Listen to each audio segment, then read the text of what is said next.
ഇത് കാണുമ്പോൾ നിങ്ങൾ വിചാരിക്കും ഞാൻ മഴയത്ത് കിടട്ടാൻ വേണ്ടി ഇറങ്ങിയതാണെന്ന്. എന്നാലല്ല, ഇന്ന് നല്ല മഴയുള്ള ഒരു ദിവസമായിരുന്നു. അതുകൊണ്ട് തന്നെ നല്ല മടിയുണ്ടായിരുന്നു. അപ്പോൾ വിഷ്ണുവേട്ടൻ ചോദിച്ചു, എന്നാൽ നമുക്കൊരു റെയിനി റൈഡ് ആയാലോ എന്ന്. പറഞ്ഞു തീരുമ്പോഴേക്കും ഞങ്ങൾ റെഡിയായി. അത് പിന്നെ അങ്ങനെ വേണമല്ലോ. കോട്ടയ്ക്ക് മാത്രം ഒന്ന് കറങ്ങാമെന്ന് പറഞ്ഞ് ഞങ്ങൾ വണ്ടി കയറിയിട്ട് ചെന്നെത്തിയത് നമ്മുടെ കൂട്ടായി കടപ്പുറത്താണ്. പിന്നൊന്നും നോക്കില്ല, നമ്മൾ അങ്ങോട്ട് ഇറങ്ങി. വെള്ളം കണ്ട പിന്നെ എൻ്റെ കുഞ്ഞുസുകൾ നേരെ ഒരു ഒറ്റ പോക്ക.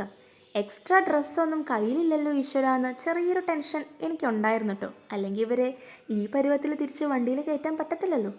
പക്ഷേ ഇന്നത്തെ കടലിൻ്റെ കിടപ്പ് കണ്ടപ്പോൾ അവർക്ക് ഏകദേശം കാര്യം മനസ്സിലായി. കടൽ ഇന്ന് അത്ര നല്ല മൂഡിലല്ല. പിന്നെ നമ്മളിങ്ങനെ കടലിൻ്റെ ഭംഗി ആസ്വദിച്ചുകൊണ്ട് നിൽക്കുമായിരുന്നു. നമ്മൾ ആദ്യമായിട്ടാണ് കേട്ടോ ഇങ്ങനെ മഴയുള്ളൊരു സമയത്ത് കടപ്പുറത്തോട്ടൊക്കെ പോകുന്നത്. അത് വേറൊരു വൈബ് തന്നെയാണ് കേട്ടോ. അതിൻ്റെ ഭംഗി ഇങ്ങനെ ആസ്വദിച്ചുകൊണ്ട് നിൽക്കുമ്പോഴാണ് പെട്ടെന്ന് പുക പോലെ എന്തോ വരുന്നു. ഓടിക്കടാ എന്ന് പറഞ്ഞു തീരുന്നതിന് മുന്നേ മഴ പെയ്തു. നിങ്ങൾക്കിത് കാണുമ്പം എത്രത്തോളം അതിൻ്റെ ആ ഒരു എഫക്റ്റ് മനസ്സിലാവുന്നുണ്ടെന്ന് എനിക്കറിയില്ല.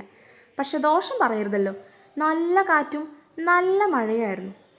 പിന്നെ നമ്മൾ കുഞ്ഞുസോളെ മഴ നനയാതെ എങ്ങനെയെങ്കിലുമൊക്കെ നമ്മൾ വണ്ടിയിൽ എത്തിക്കണമല്ലോ. അങ്ങനെ അതങ്ങോട്ട് കഴിഞ്ഞു. അവരെ ഞങ്ങൾ നനച്ചില്ല, പക്ഷെ ഞങ്ങളാകെ നനഞ്ഞു. ഇനിയിപ്പോൾ അതിൻ്റെ ക്ഷീണം മാറ്റാൻ ഒരു ബിരിയാണിയൊക്കെ കഴിച്ചിട്ട് നമുക്ക് മെല്ലെ വീട്ടിലോട്ട് പോകാം അല്ലേ. അപ്പോൾ ബൈ.